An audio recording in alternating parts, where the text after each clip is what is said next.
I had the visual, again, a false, fuzzy memory. The implications of it all, though, are, to come back to the point at the beginning of all of this, consciousness may not be local.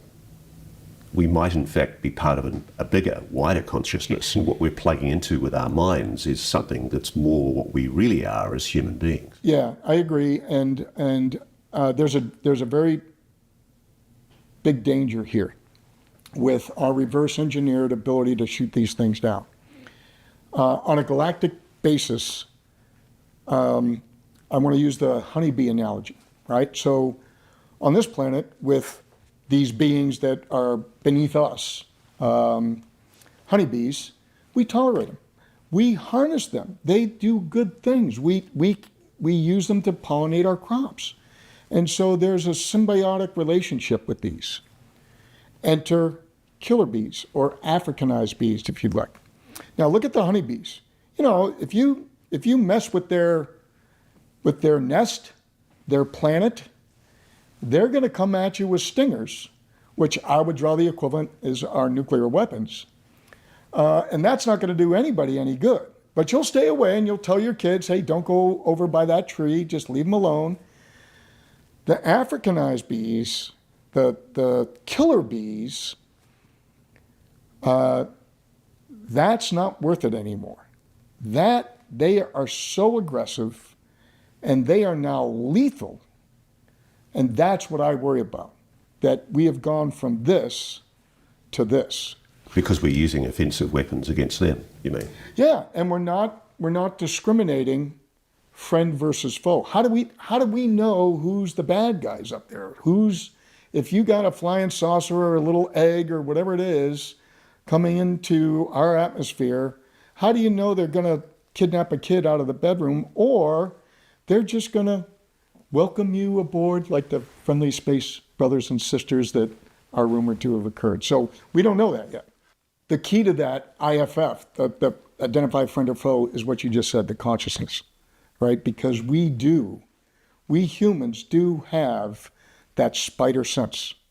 And so maybe there are some of us who are sensitive enough to maybe do IFF right now and to aid in that process. E o John Bleach, ele teve aí algumas experiências com abdução e ele comenta sobre principalmente essa experiência com esse ser que é clássico aí nesse assunto, que seria um louva-a-Deus, né? Algo parecido com um louva-a-Deus, e que ele teve um acidente de bicicleta, de mountain bike, e ele tinha um problema, se não me engano, no joelho, que ele não estava conseguindo andar e tal, e esse ser teria vindo para consertar isso, né? E aí ele, relutante, com medo, e o ser fala, olha, fica tranquilo que eu não consigo roubar a sua alma, posso mexer com o teu corpo, mas com a tua alma não, ela está presa aí, eu não consigo levá-la para mim.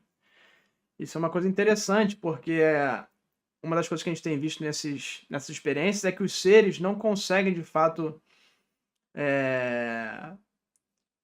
matar a pessoa muitas vezes, né? Mas eles conseguem causar transtornos psicológicos na pessoa, como depressão, etc. E esses hematomas no corpo, a ponto da pessoa começar a entrar numa depressão e às vezes querer até tirar a vida, né? Então, é uma coisa interessante porque o ser falou que ele consegue mexer na parte física, mas não na alma, na consciência da pessoa que estaria dentro desse veículo biológico que é o corpo humano.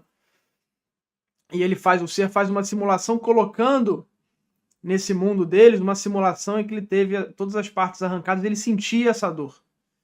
E a gente sabe que quando a consciência ela vai para o mundo que estão esses seres, a experiência desse sonho, entre aspas, é muito mais real do que a realidade. Então, realmente, ele deve ter sentido uma coisa desagradável por lá. E, claro, quando ele volta para o corpo físico dele normal, aquilo ali tá intacto, né?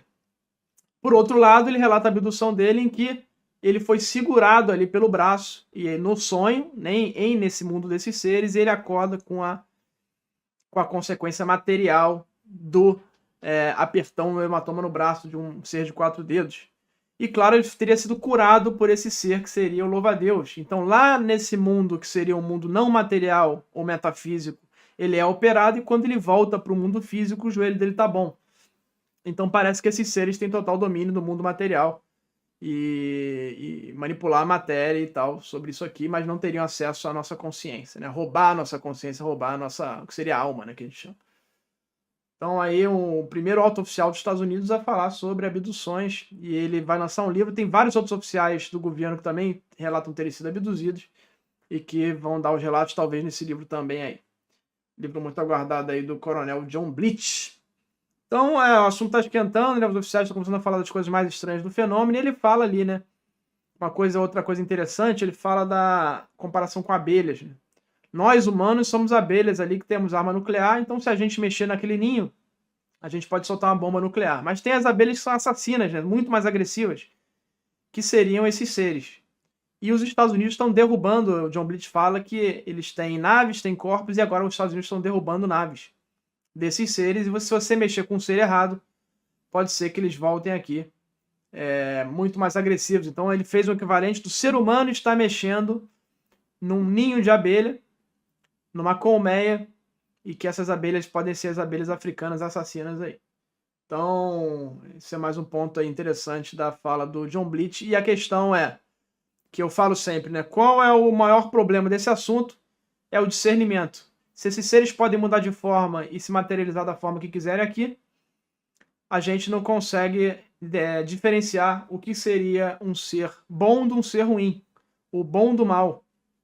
E o John Blitz fala que a esperança talvez seja que algumas pessoas tenham essa sensibilidade através da sua consciência de olhar para aquela pessoa e sentir se ela é boa ou não, né? Fato é que os seres negativos, eles sempre chegam com uma aparência legal e falando, olha só, eu sou seu amigo, fique bem, não vai acontecer nada com você, e acaba causando vários transtornos aí para a pessoa.